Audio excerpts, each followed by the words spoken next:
Hey there, everybody. Robert Taylor with Wonderscape Creations. So we're going to go ahead and touch a bit more on our settings in this video. Um, as a brief reminder, this is where in the settings, WC Gas Ally, you set up the attribute definitions. You let the system know which tag is for health. And now we'll go ahead and touch on the rest of this. So max pool size. Once your game is said and done, you have all the attributes you're going to need. You're going to want to change this. Now, maximum you can have 150 attributes by default before you have to go into the C++ to make stuff. Now, the vast majority of games never go above 100. So to be safe, I added an extra 50 to give everybody the wiggle room they need. But that also means that there's a little bit of overhead.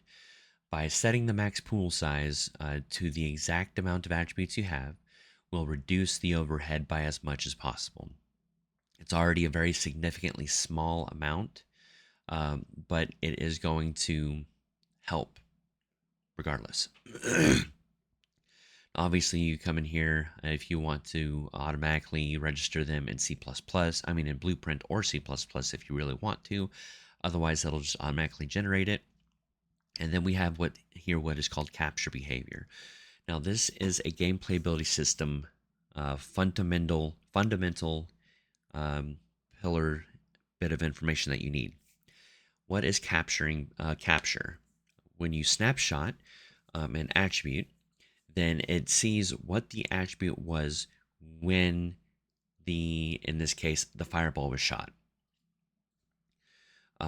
So it sees, okay, magic power is at 50, so and the fireball does 10, so now the fireball is going to do 60 fire damage.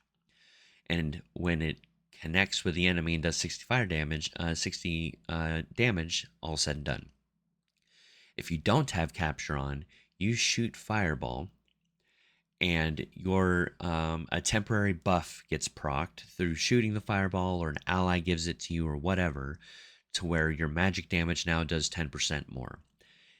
If that takes effect before the fireball hits the enemy, then it's no longer going to do just 60 damage. It's going to do 60 plus that buff because you didn't capture it. Now, in some instances, you're obviously going to want that. In others, you will not. So it's important for you to understand how this setup works.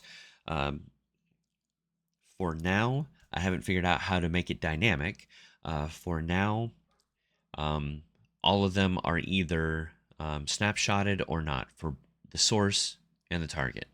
It goes over how this usually works in the vast majority of games. How I have it set is how it is by default, is how it is in most games. Again, this is an optimization thing. Make sure that this number matches that. That's all you need to know in addition to what are in the attributes specifically themselves. We'll dive a bit more in snapshotting in a future video when we go over calculations and execution calculations. But for now, that's where we will leave that. In the next episode, we are going to touch on combat a bit. We'll